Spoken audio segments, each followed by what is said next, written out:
Good day, everyone. Good day, Doc. So I am Miss Janine B. Roble, and with me is my colleague as well as my friend, Miss Abigail Aglubat. And today I will be interviewing her regarding the influence of language on thought, on identity, and existential perception.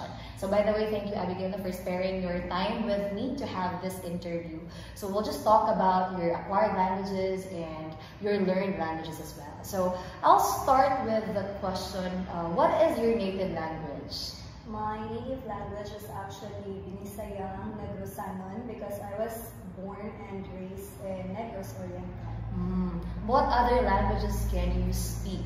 I can actually speak English, Tagalog, and as well as Binisayang Sinubuan. But before I learned English, I was actually first introduced to Tagalog language because my father is a native Tagalog and he also speaks Tagalog rather than Bisaya. Then I learned English at school, and then of course I learned Binisayang Sinubuan when I transferred here in Cebu way back 2018. So basically your acquired language is Bisaya Sinubuan. Acquired, like your mother tongue is Negrosanon, but your learned languages are Binisayang Subuhanon, Tagalog, as well as English. So among all those languages, Abigail, what's your preferred language to use in your daily conversation with your friends or even with your family members?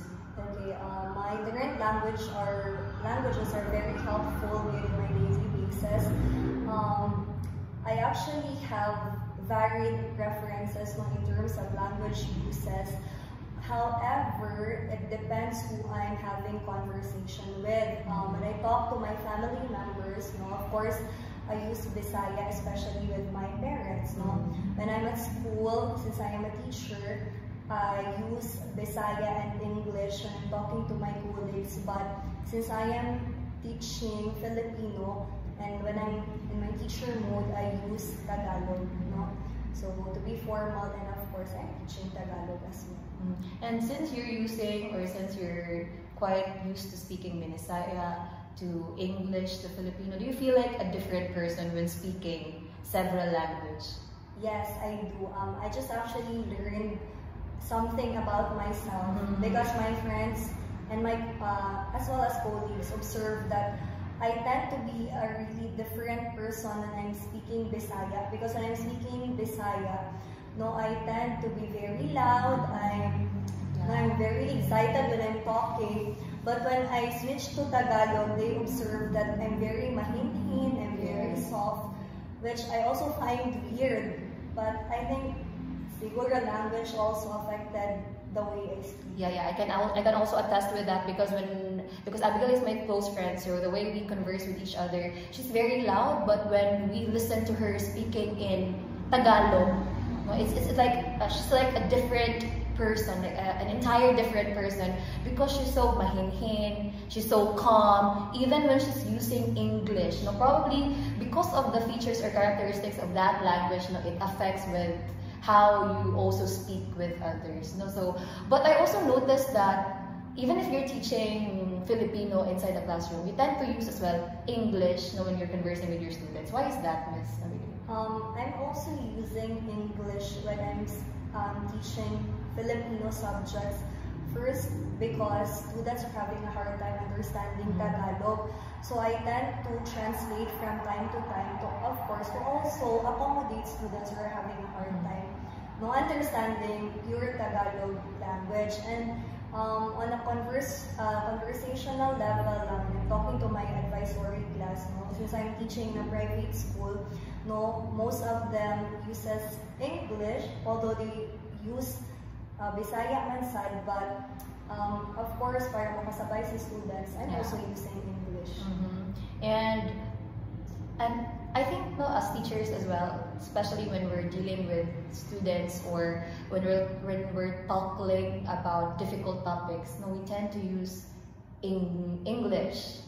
Is that also in your case? Yes, I'm actually also not just teaching Filipino, I'm also teaching research.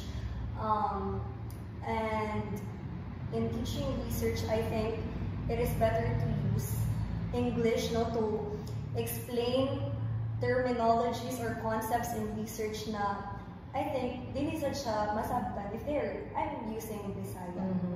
And also now when we're critiquing, because we're research teachers, we're both handling research subjects. When we're talking about stuff to our students nga, like if it's in Bisaya, like dili na mo dawaton, di ba? More mas straightforward, like they will be hurt, you know, when we're using our mother tongue. Over using English na mas less intense for like the for ilang way of receiving the comments kay more mas formal and at the same time less siguro na harsh and painful because one of the characteristics very good of Bisaya na language na if you observe yun sa TikTok, Facebook na if you listen yun Bisaya versus Tagalog versus English, very good ang level of harshness sa Bisaya. And probably that's also one of the reasons why you're like different person when you're talking in Bisaya, when you're talking in Tagalog, when you're talking in English. And you mentioned a while ago about translation. Do you also agree or believe that there are words in Tagalog or there are words in Bisaya that difficult to translate it into English or the other way around? Yes, there is.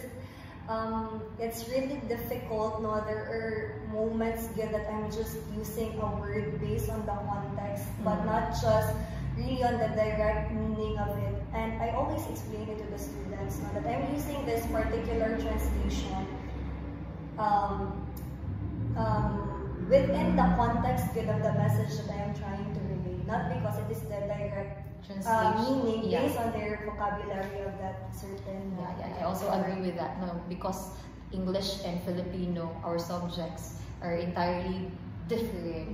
However, when we explain it to our students, like in English, it's this. But again, now there are also words that it's very difficult to translate, you know, na direct translation using that language. Okay. Now, on professional level, Abigail, now, do you think like your learned language opened more doors or opportunities for you?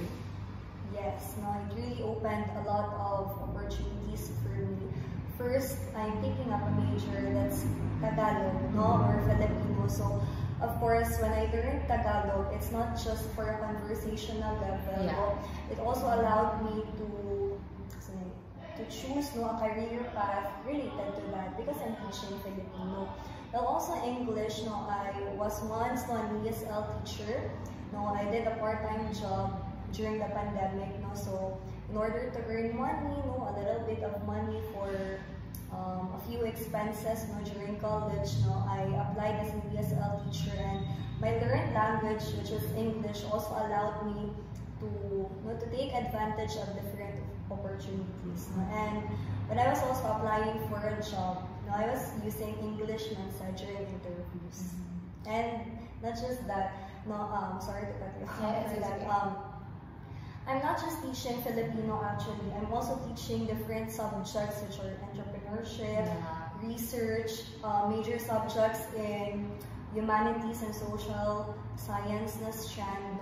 If I'm just boxed with Tagalog, I'm Bisaya, I don't think I can also handle or teach those subjects. So English really allowed me to also explore different majors and teach students. Yeah, because that's the medium of instruction you used to be, in teaching subjects like that.